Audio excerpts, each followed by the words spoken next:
legs on the field. It's a miracle. Tennessee has pulled a miracle.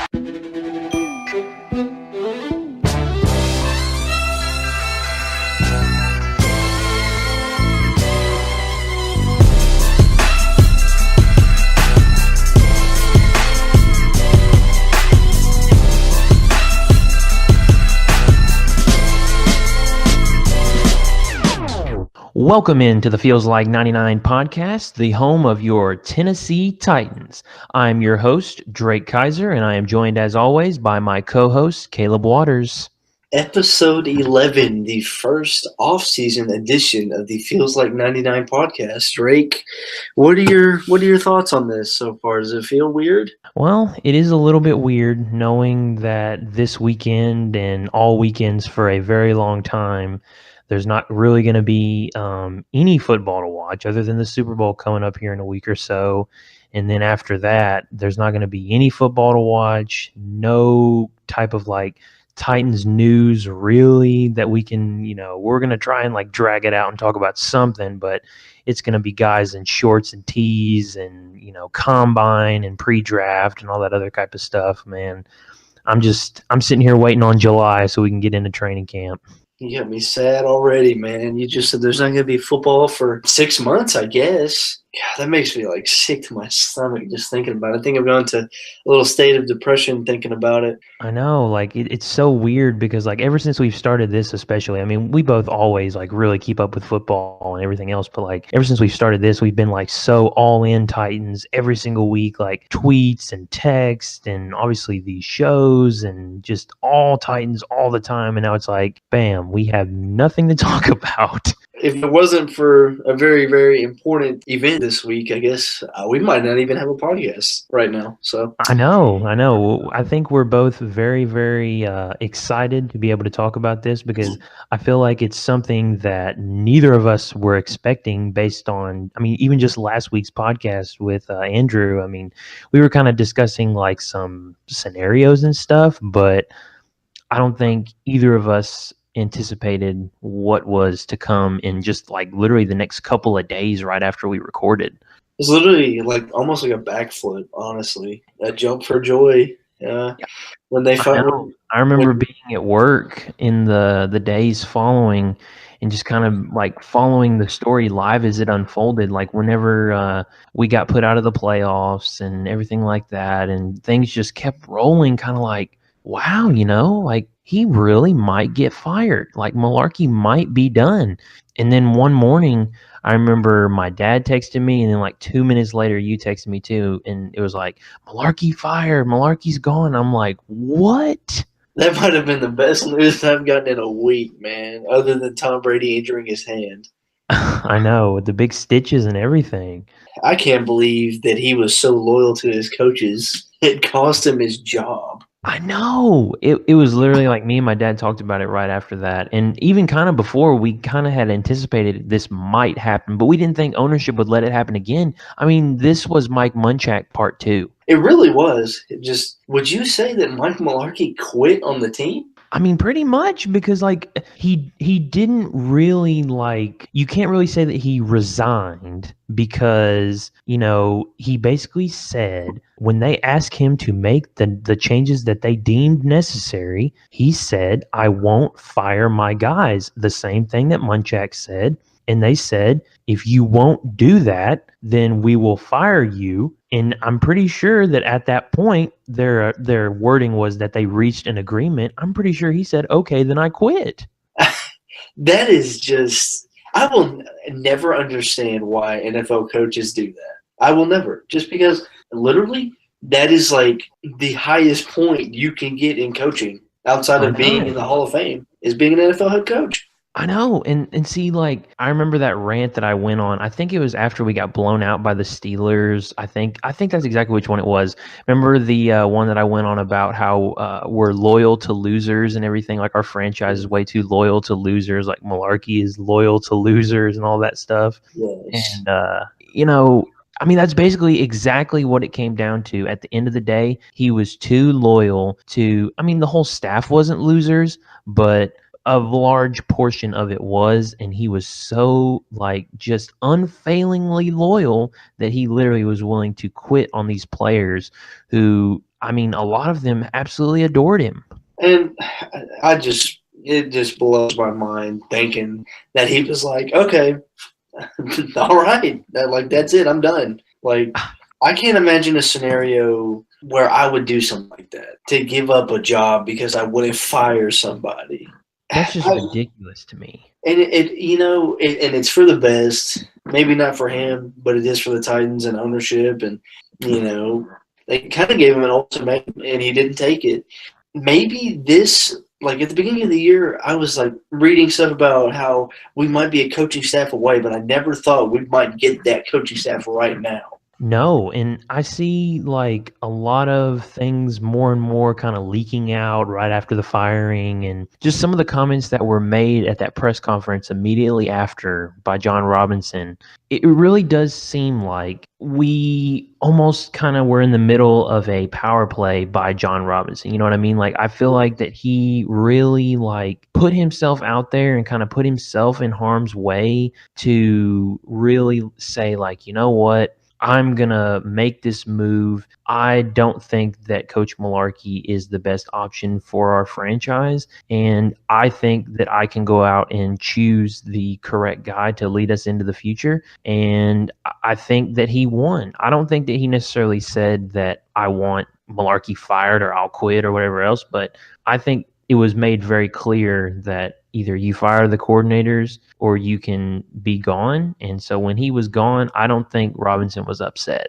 Oh, definitely not, especially since he didn't have a say in his hiring. That was before he was here. It was a Rustin Webster deal, if our listeners didn't know that. I can't believe this is something that, I haven't really been vocal about, but I'm very, very satisfied with the hire that we have, considering like the surrounding staff, or potential anyways. That'll be something we talk about. But why did we even talk to Josh McDaniels? Because he hasn't said he's going to take the Colts job. Well, it's a little bit of a sticky situation because I know we kind of touched on this last week. Like we said, last week we talked about, that was like right after Mularkey got fired, was like when we were recording. And I know we talked about like potential candidates and stuff like that.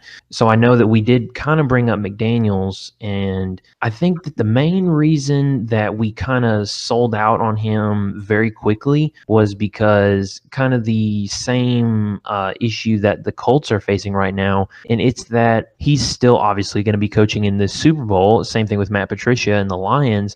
Like, he can't sign on any type of dotted line until his season is over officially.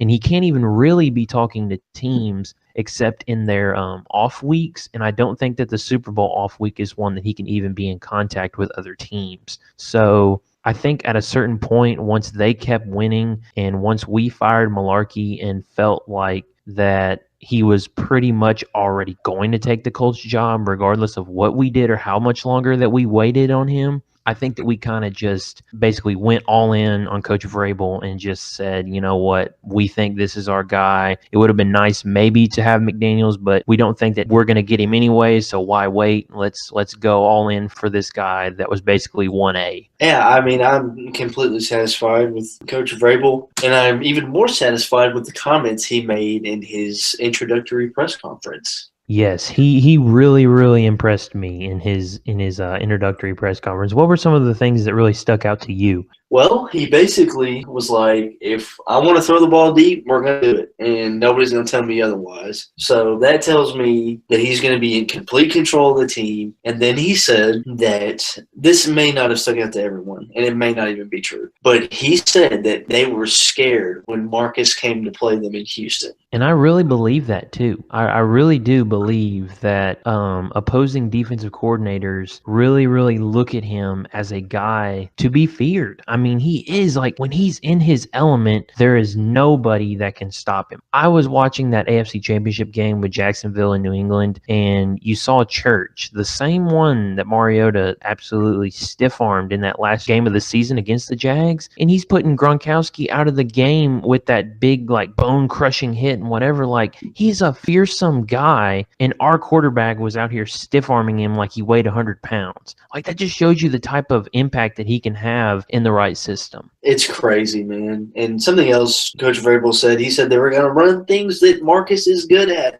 and they're going to surround him with players that will help him improve. That was literally like a drink from like the Holy Grail for me as a Titans fan. Well, I just don't understand why anybody would say. I remember you saying this last week, and Andrew was laughing about it whenever you said it. I'm pretty sure I asked, like, what should the new coach do, to like really maximize the talent like John Robinson wants? And you said we should just do what he's good at. Like, don't do anything that he's not good at. And I mean, that's so true. Like, it's so simple, but Malarkey seemed like he never wanted to tailor his offense to what the guy that's supposed to be his franchise quarterback was best at. It's just really I don't understand Malarkey's logic ever, and I never will. And luckily, the Titans fan base in Nashville will no longer have to deal with it. Something else he said in his press conference, they're going to, like I said a few minutes ago, he said they're going to run things to his strengths. They're going to run pass options, which I cannot believe we didn't run hardly at all this year, and they worked every time. They're going to run the read option. They're going to do – my thing with hiring Vrabel, and I don't think a lot of people think about this, is I can't even imagine how hard he studied Marcus when we played them both times. He knows exactly what he's really good at and exactly what he's not really good at. And that's going to help him, because I'm sure they'll work on what he's not very good at right away. And I'm sure he'll tell him. So I'm going to make a bold prediction really quick. We are going to see the Marcus Mariota that we saw in the last, 3 games of the season. We're going to see him every game next year. And we're going to go to the AFC Championship next year. If Blake Bortles can do what he did this season with the type of career that he's had up to this point and basically just come out one season and be a radically changed player, I don't think that there's anyone in the league. I mean, it happens every single year. Teams go up, teams go down, and players go up, players go down. There is no reason in the world to think that after the season that he had now, I guess 2 years ago, because I guess last year is now this year technically. So 2 years ago, Mariota's had a fantastic season. Like, just absolutely awesome. Had very few interceptions, had above 20 touchdowns, just really, really great statistically. He took a step back last year. We can't discount that. But like you're saying, in those last 3 or 4 games, he really, really started to look comfortable again because he was running the type of offensive system. I really do feel like that Malarkey kind of just threw caution to the wind in those last few games. Like we've talked about, took over the play calling and was basically just like, you know what, if this is what's working right now and this might save my job, then heck, we'll just run with it. And I feel like Coach Vrabel now, he's going to do that every single game. We're going to see 16 games, 17 weeks of the perfect tailored offense to our quarterback, and I think that he's going to shine. And it's really inevitable, to be honest with you, because he has come out and said this. I cannot believe it's not been bigger news. He has come out and said, this is what we're going to do. I'm going to talk to him and see what we're going to do. So I'm excited already. My thing is, too, this is one thing that really, really stuck out to me, and I feel like he didn't necessarily mean it as a shot, but I feel like he definitely meant it more as he knows what the fans want and what the fans kind of have been complaining about. He knows their struggle, because he said something to the effect of, and I know that I sent you this tweet. He said that, we're going to run the ball. We want to do that. We have an inclination to want to run the ball, but we're not going to run it into 9-man fronts, and we're not going to be silly about doing it. That is the perfect subtweet at Mike Malarkey. Dude, please tell me why on these 3rd and 4th downs, or even on 1st down, 2nd down, I don't care what it is, don't run into 8 or 9 men in the box. I don't care who you have back there. They're not going to get yards. They're just not. So I'm kind of like his comment too, like you've already brought up about if I want to take a shot, then we're going to take it. If I want to run, then we're going to run. Have control of your team. Don't play off a script. Everything that we did literally looked like we scripted everything. It was all right, so on 1st down, we're going to run. On 2nd down, if we didn't get that many yards, we're probably going to run again. And even if we did, we're still probably not going to throw. And then on 3rd and long, we're going to throw. Easily predictable. You can't do like that in the NFL.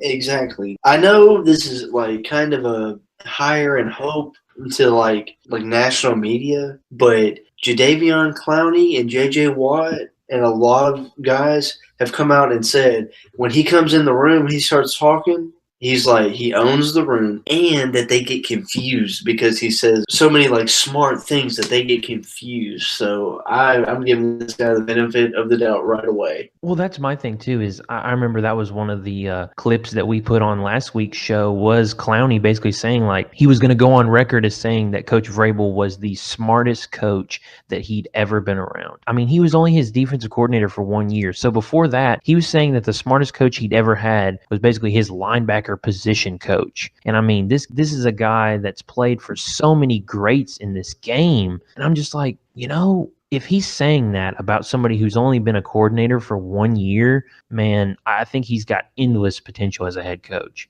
And you know what else? He might put together a staff that we have never seen before, a staff that is so good that it might be unheard of. I think that he's going to sprout the type of like coaching tree, almost like a Belichick or something, like where the guys that coach underneath them, they start going out and having their own head coaching jobs. Like if that's the type of staff that we produce, I've seen some people complaining like, we can't hire too good of an offensive coordinator because then they'll leave. Like who cares? Like if they're good enough that we can leave, then we've probably had a bunch of success. Exactly. And so what if let's say we have 5 offensive coordinators in 6 years. That to me is either an epic fail or a huge success. And with him at the helm of the Titans, I'm thinking it's going to be a success. That's my thing. Like, if you're going to be a successful coach, then your assistants are always going to leave, because if you're successful at the top and you put them in the positions to coach up your guys and win, then other teams are going to want them. Just like us going after Vrabel from the Texans. They had success with him, and so we were coming looking for him. Until you are the head coach, you're always going to be sought after. So, like, if other teams want our guys, then we should take that as a compliment. Yes, exactly. And if he brings in, like, I'm not even sure how to say the Eagles quarterback coach's name, but if we can bring him in as either, the quarterback coach or the offensive coordinator, you saw how successful he made Nick Foles. Just imagine, dude. And maybe we'll go get the Rams off. Has the Rams offensive coordinator taken a head coaching job? No. And basically he's been shut out now of getting one because the Cardinals hired one of the other candidates that we interviewed, Steve Wilks, as their head coach. So basically all the vacancies are filled because the Giants are going to hire Shermer from the Vikings. Cardinals are going to hire Wilks. Obviously we hired Vrabel, and the Colts are going to hire McDaniels, and the Lions are going to hire Matt Patricia. So that's going to be every vacancy already filled. So anybody else that's interviewed is either going to stay put or they're going to shift roles either on their team or on another team. So we definitely could still hire him as an assistant, as an offensive coordinator or co-head coach or, whatever like that. Another name that I really have seen floating around too is the Lions quarterback coach, who was actually like kind of suddenly fired. And a lot of people said that he's very highly sought after. I'm not sure if we were looking at him as a quarterback coach or an offensive coordinator, but I know he's getting a lot of looks around the league as well, not just us. Dude, I'm hoping that we put together just like a staff that after a year or two will be broken up because it's so good. I have complete confidence in the guy just from watching his opening press conference. I mean, like, when I was listening to him, I was like, wow, like, this is going to be great. And I can't imagine what the players are thinking. I'm sure they're excited. Well, I know that just from my own experience, having someone like that with that type of vibrant personality and just really, like you said, like commands the room and is very knowledgeable, like, man, like who wouldn't want to play for that type of guy? One thing that I have seen that was also interesting too in his opening press conference was he said that he wants really versatile guys, and he wants pretty much everyone other than the starting quarterback, obviously, to play multiple positions. Did you see where he thought that Jarrell Casey could be a great receiving option?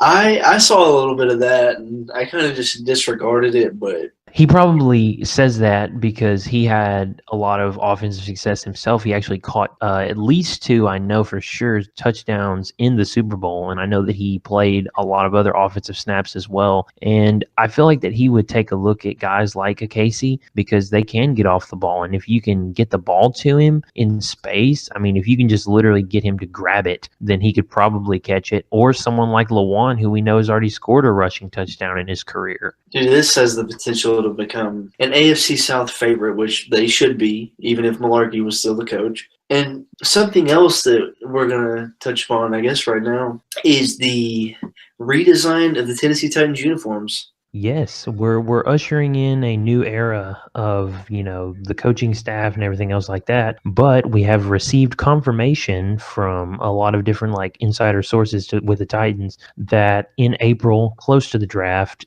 there's going to be a big party or celebration, probably with all the season ticket members, if I had to guess. And the new uniforms are going to be unveiled. And see, the interesting thing about this, which is something that we've talked about, I know, this past week, is a lot of people thought that this was going to be a complete redesign and rebrand and everything of the entire team, but it has been confirmed that this is just a uniforms change. So it doesn't appear that the primary logo, which some people call the flaming thumbtack, or the secondary marks, the word marks, I don't think any of that is going to change. It's just going to be the uniforms. And since we're not doing a rebrand, I don't think that any of our colors are going to change either. So knowing all of that, what do you think is going to be, kind of the key changes that we make to these new uniforms? I dream about this kind of stuff, honestly. Amy Adams Strunk has come out and said they're significant. So that could mean we could wear navy blue from head to toe, like a color rush. Or we could just get something that's a little bit more modern, kind of like the Lions did this year. I hope it's not going to be anything like Jacksonville or Tampa Bay. I'm sure. There's no way.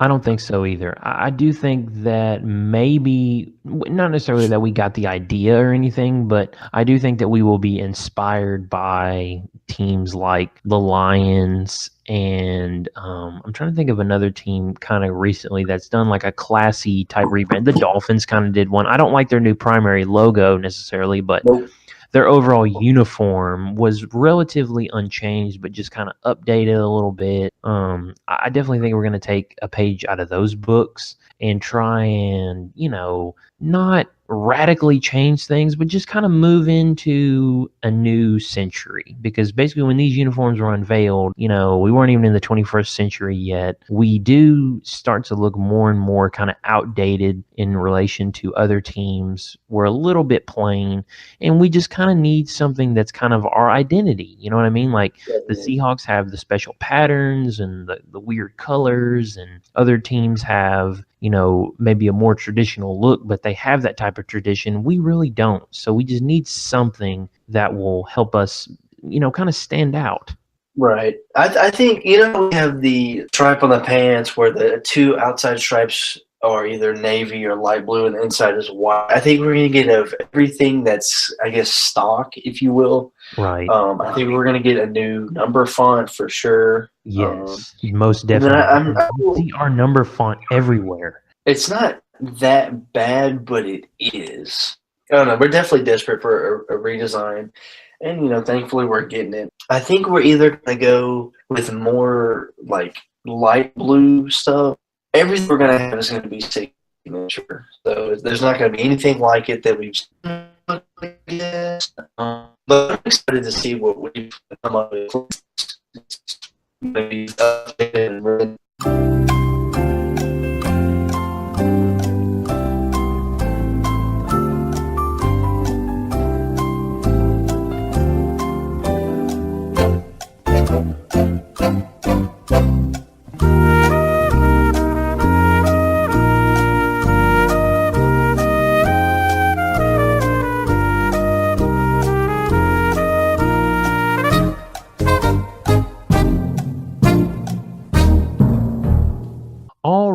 So, due to some technical difficulties, my co-host Caleb is no longer able to record the podcast for this episode. His computer is completely fried at the moment. I know that he's very upset to not be able to close things down for you guys. But if you'll just hang out for the next few minutes, I'll kind of give you a rundown of what's going to be going on these next couple weeks and the entire offseason with the Feels Like 99 podcast. And he'll be back with me next week. So, what's going to be going on here in the off season is we're going to be shortening up the episodes to the length of about 30 minutes.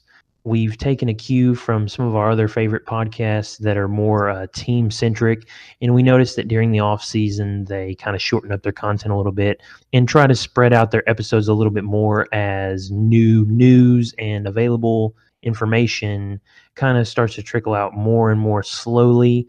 And as the offseason progresses, things are going to pick up. The combine will be right around the corner, NFL draft, and then kind of moving into free agency and, really, really getting into the swing of the late offseason and OTAs, preseason, training camp, all that kind of stuff. So we're just going to try and spread things out a little bit. There might be some weeks that we don't have an episode if there's really nothing to talk about or whatever else, but we'll get to that and we will let you guys know if that's going to happen. But we do definitely want to let you guys know that next week there will not be an episode of the Feels Like 99 podcast, but we are going to have the second episode of the Neutral Zone with me, Caleb, and Andrew. And on that week's episode, it'll be posted next Friday instead of Feels Like 99.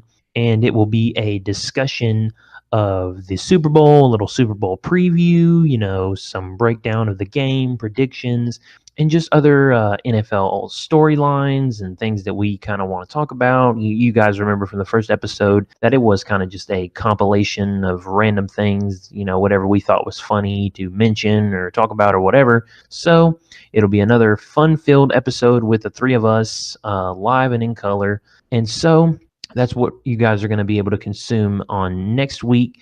And then in 2 weeks, we will probably make a return to the Feels Like 99 podcast right after the Super Bowl. Hopefully there'll be some staff news with Coach Vrabel. Maybe he'll make a few more hires after this Senior Bowl and everything else is over in the coming weeks. And once everybody's season is over, and hopefully we'll have a few more things to talk about that will be about the Titans. But like I said, definitely expect shorter episodes in the coming months. But we're still going to be delivering content to you as often as possible. Make sure to stay up on the Twitter page, stay up on our WordPress website, and also just stay up with us on the YouTube page and never miss an episode by hitting the subscribe button. And with that, it looks like it is time to draw episode number 11 to a close. We hope that everyone has enjoyed listening to this, the first off-season edition of Feels Like 99, and we hope that you'll stay with us throughout the off-season for all the new and dynamic content that we'll be posting. And I know that everyone is just as excited as we are for next season to get underway. These months will pass by sooner than we know. So, like I said, really appreciative for everybody that listens in every week, and we will see you guys next week for the Neutral Zone. Thanks. You've been listening to the Feels Like 99 podcast with Drake Kizer and Caleb Waters. You can find the podcast on Twitter at Feels Like 99 Pod.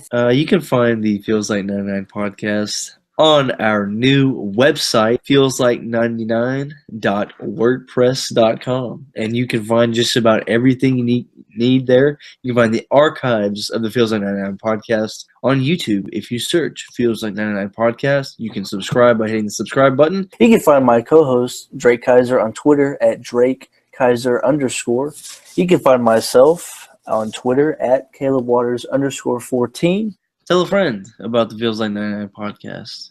Could be a friend, girlfriend, boyfriend, Titans fan, Jags fan. Could be any of them, We talk about more than just the Titans. We talk about it all on the Feels Like 99 podcast. It's a podcast for everybody, guys. So, signing off for myself and my co-host, Drake Kizer. This is Caleb. Thanks, ugly guy. Thanks, ugly guy. Thanks, ugly guy. Thanks, ugly guy. Yeah, can't talk.